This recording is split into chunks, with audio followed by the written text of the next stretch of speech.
Bonjour à tous, aujourd'hui je vous retrouve pour une recette d'agneau de Pâques, mais agneau qui va changer avec des noisettes d'agneau de la boucherie Cassel de Valenciennes, avenue de Liège. Donc pour ce faire, les noisettes d'agneau, des tomates confites avec de l'échalote, de l'ail, et donc là je vais me servir aussi de l'huile qui se trouve dans les tomates confites. Tout ça me vient de ABC Bio à Marly. Là le fromage frais service. Également la tapenade de la grange du terroir à LM. Donc voilà, donc on met de l'huile d'olive dans notre casserole, on y met le feu. Je vais rajouter un peu d'huile, donc vous profitez de votre huile tant qu'à faire des tomates séchées. On va y mettre un peu d'échalote que j'ai préalablement hachée. Ensuite je vais ajouter l'ail, donc là pas trop longtemps afin de ne pas brûler l'ail. Je vais venir ajouter les tomates séchées qui sont déjà très bonnes comme ça, mais là on va y ajouter un peu plus de goût avec nos échalotes et notre ail. Je vais venir y mettre un petit bouquet de thym pour aromatiser. Je l'ai attaché avec la ficelle pour tout à l'heure bien récupérer. Et là je vais laisser compoter tranquillement pendant une vingtaine de minutes sur feu doux. Là je vais changer de feu. Voilà, vous laissez compoter. On va s'occuper maintenant des noisettes d'agneau, donc de la boucherie Cassel, avenue de Liège à Valenciennes. Donc on va saler et poivrer chaque face. Je vais mettre un peu d'huile d'olive.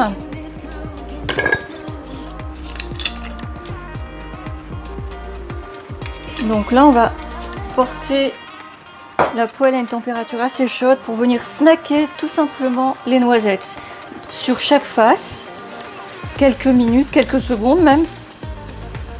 Et ensuite on terminera la cuisson au four. Donc c'est une pré-cuisson juste pour marquer la viande.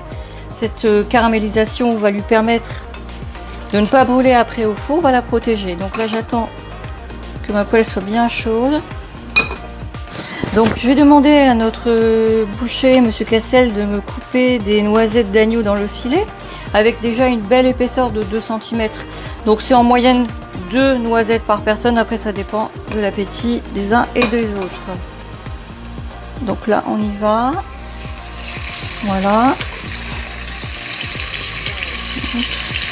Donc elles ne sont pas si grosses, donc ne pas oublier qu'elles vont aussi être passées au four. Donc ne pas les cuire complètement, donc juste les dorer, les marquer comme on appelle ça. Donc là je vais regarder ma première. Encore un peu, vous voyez elle n'est pas encore assez colorée. Donc là je vais revérifier mon agneau. Ma petite noisette, vous voyez, une belle coloration. On va passer à l'autre face. Voilà. Je débarrasse sur une grille afin de les laisser s'égoutter, égoutter leur gras. Voilà, je réserve et je viendrai faire mon montage tout de suite après. Je vais donc procéder maintenant au montage. Donc on rassemble nos éléments. On a nos noisettes d'agneau qui ont été marquées dans notre poêle assez chaude. Donc je les ai fait réserver sur une grille. Donc là je vais reprendre mon concassé de tomates. Voilà, donc vous voyez, je vais pouvoir enlever le thym. Il a eu le temps de bien infuser. Là, sur ma noisette, je vais venir mettre la tapenade qui vient de la grange du terroir. Donc, on va venir mettre une petite couche de tapenade. Voilà, vous étalez bien. Ensuite, une tomate.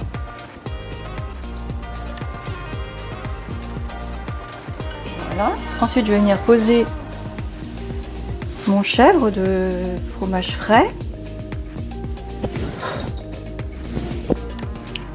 Voilà. Et on termine par un peu de miel. Donc, miel que j'avais ramené des vacances.